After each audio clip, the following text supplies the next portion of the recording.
We got a new report from the Center for Advanced Security claiming the Biden administration spent a massive $11 million on luxury security detail and expenses for Hunter Biden after the Biden White House denied Secret Service protections to then presidential candidate RFK Jr. and as the Secret Service blamed poor funding and poor staffing in the two assassination attempts against President Trump.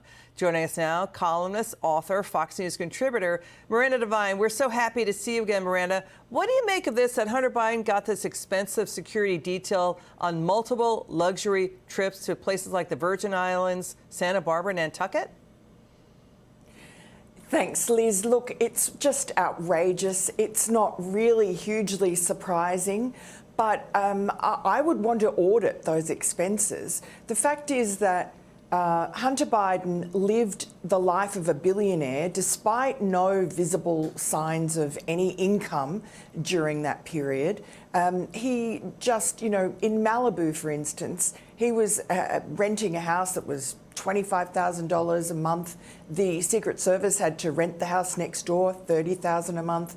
When he went on vacation, Nantucket, Thanksgiving, the peak summer season over Christmas, of course it's going to be expensive for the Secret Service to be able to get accommodation there. I mean, there's one $10,000 bill for golf carts. One Nantucket vacation cost the Secret Service $500,000. And you're right, at the same time, they were skimping on the Secret Service protection around Donald Trump, who was much more under threat, obviously, with the two, almost successful assassination attempts.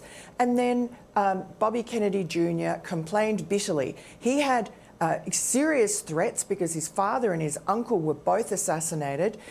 There were, legitimate and recorded threats to his life. There were attempts to assault him. And yet the Secret Service, Joe Biden, denied him any Secret Service protection. And if you remember, the day, I think, of Butler, the Secret Service was really underdone because Jill Biden was somewhere nearby soaking up all the resources because she was running around the country acting as if she was the candidate doing, because she just loved the limelight. So the Secret Service, I'm not really excusing how bad they were, but in situations like that, they ought to really do an assessment of how big the threat is before they go swanning around to luxury destinations having a party with Hunter Biden.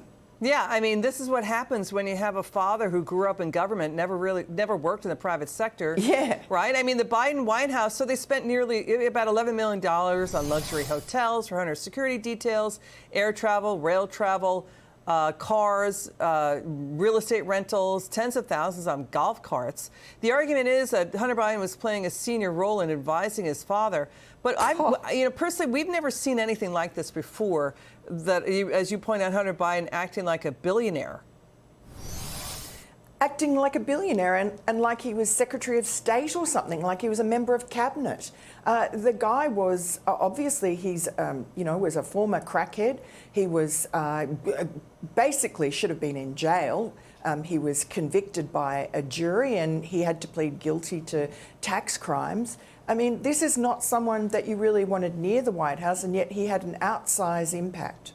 Thank you so much, Miranda Devine. Please read Miranda Devine's column. She's terrific. And watch her podcast. Thanks, Liz. It's good to see you.